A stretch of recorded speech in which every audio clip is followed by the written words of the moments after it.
साथियों नमस्कार, मैं हूं नीरज पटेल और आप देख रहे हैं नेशनल जनमत।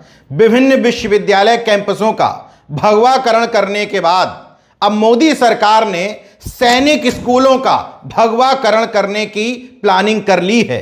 देश भर में लाखों बच्चे और उनके अभिभावकों का सपना होता है सैनिक स्कूल में अपने बच्चों की भर्ती करवाना, लेकिन मोदी सरकार के रक्षा मंत्रालय ने इस बार सैनिक विद्यालय के लिए जो ब्राउज़र जारी किया है उसका पेज नंबर 44 पर जब आप जाएंगे तो पहले से 33 जो सैनिक स्कूल थे जिनका अच्छा खासा रसूख होता था, वहां एडमिशन लेने पर छात्र गौरवान्वित होता था, उन 33 विद्यालयों में 18 निजी विद्यालयों की सूची जोड़ दी है।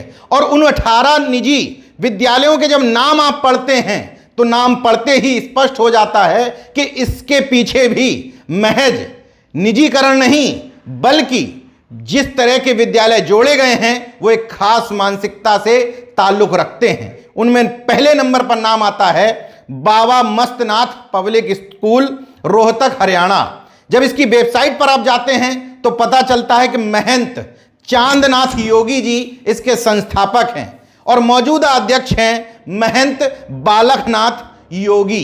इस विद्यालय के नाम और यहां के मैनेजमेंट से कुछ क्लियर हुआ कि किस विचारधारा का विद्यालय होगा।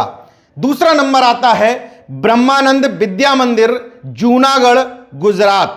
जब इसकी वेबसाइट पर जाते हैं तो पता चलता है पूज्य मुक्तानंद जी ने इसकी स्थापना की थी और मुक्तानंद जी की डिटेल में पता चलता है कि पंच अग्नि अखाड़े के सभापति हैं और अखाड़ा परिषद के संगठन मंत्री हैं।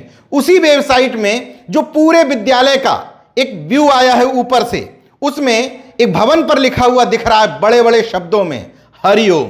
तीसरे नंबर पर नाम आता है सरस्वती विद्या मंदिर higher secondary school, Mandsaur, Madhya Pradesh. इसकी वेबसाइट पे स्पष्ट तौर पर उल्लेख है कि आरएसएस की जो एक इकाई है विद्या भारती अखिल भारतीय संस्थान, उसके द्वारा संचालित होता है, यानी कि आरएसएस का संघ का सीधे तौर पर हस्तक्षेप है, लेकिन इसके बावजूद यह सैनिक विद्यालय है। चौथे नंबर पर नाम आता है केशव सरस्वती विद्या मंदिर, पटना, बिहार। इसके वेबसाइट में उल्लेख है कि केशव प्रजानम पीठ द्वारा संचालित है, विद्या भारती अखिल भारतीय संस्थान का विद्यालय है, मतलब आरएसएस का विद्यालय है। यह भी एक चीज और गौर करिए कि देश के विभिन्न हिस्सों का भी उन्होंने ख्याल रखा ताकि विभिन्न प्रदेशों में अपनी विचारधारा, अपनी मानसिकता के छात्र, कहते हैं ना कि जब बच्चा छोटा होता है तो वो चिकने घड़े की तरह होता है, धीरे धीरे करके उसमें अपनी विचारधारा, मानसिकता सब थोपी जाती है। उसी तरीके से 6वीं क्लास में आए हुए बच्चे को 12वीं तक ही अपनी विचारधारा से ओत-प्रोत कर देंगे। 5वें नंबर पर नाम आता है मोदी जी के अति करीबी, अति प्रिय धन्ना सेठ बिजनेसमैन गौतम अडानी का। उन्हीं का एक विद्यालय है अडानी वर्ल्ड स्कूल, नेल्लोर, आंध्र प्रदेश में। इसकी वेबसाइट बताती है कि इसकी चेयरपर्सन हैं डॉक्टर प्रीति जी अडानी, जो अडानी फाउंडेशन की चेयरपर्सन हैं और ये प्रधानमंत्री नरेंद्र मोदी जी की भाभी जी हैं, मतलब उनके मित्र अडानी जी की पत्नी हैं। उनके द्वारा संचालित इस विद्यालय को सैनिक स्कूल का दर्जा दे दिया गया है। साजिश बहुत गहरी है। अगला नाम है वेद व्यास विद्यालयम, कोझिकोड, केरल। इस विद्यालय की वेबसाइट पर जाने पर स्पष्ट उल्लेख मिलता है कि यह भी विद्या भारती अखिल भारतीय संस्थान यानी कि आरएसएस का विद्यालय है। किसी को संदेह हो तो अबाउट सेक्शन है, उसमें जब जाएंगे मिशन में जाएंगे तो मिशन में सबसे नीचे मोहन भागवत जी का ज्ञान उपदेश लिखा है। 7वें नंबर पर नाम आता है राजलक्ष्मी संबित गुरुकुलम, नालागढ़ जगह पड़ती है हिमाचल प्रदेश के सोलन जिले में। आप ट्राई मारिएगा, जरा वेबसाइट खोल के देखिएगा।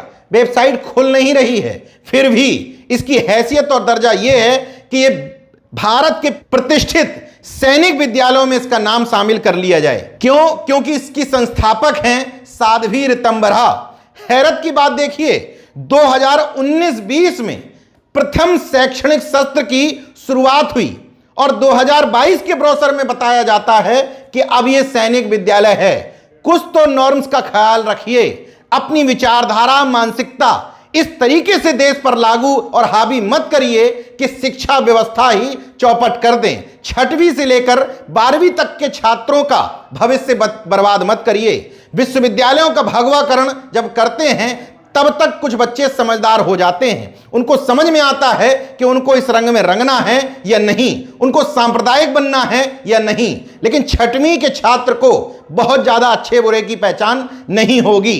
कृपया करके देश की शिक्षा व्यवस्था में यह जहर घोल करके उसको चौपट मत करिए। इन्हीं विद्यालयों में 8वें नंबर पर नाम आता है सुंदरी देवी सरस्वती विद्या मंदिर, जो बिहार के समस्तीपुर जिले में स्थित है।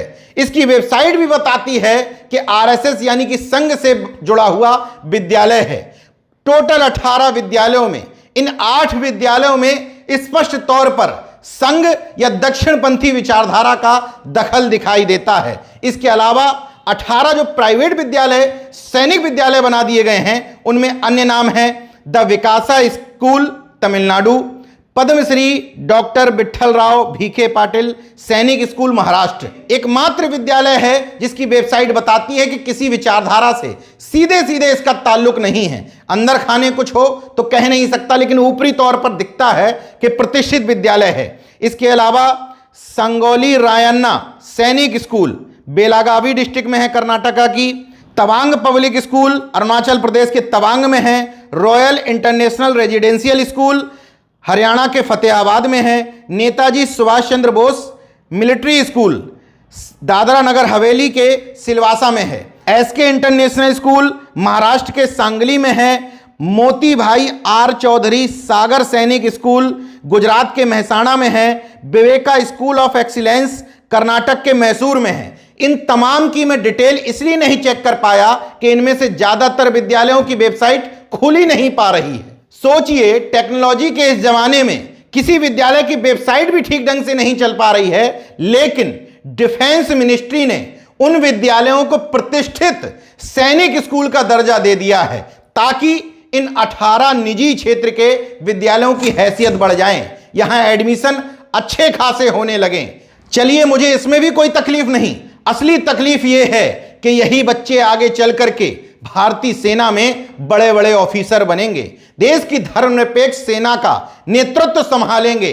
ऐसे में इन निजी क्षेत्र के विद्यालयों को, एक खास विचारधारा के विद्यालयों को सैनिक स्कूल का दर्जा देना देश के मूल विचारधारा से धर्मनिरपेक्ष स्वरूप से संविधान की प्रस्तावना में दिए हुए पंथ निरपेक्ष शब्द से यानी कि सेकुलर स्टेट की अवधारणा के साथ खुला मजाक है। सैनिक स्कूल में एडमिशन के लिए 30 नवंबर तक फॉर्म भरे जाने हैं। 8 जनवरी को इसकी परीक्षा आयोजित होगी।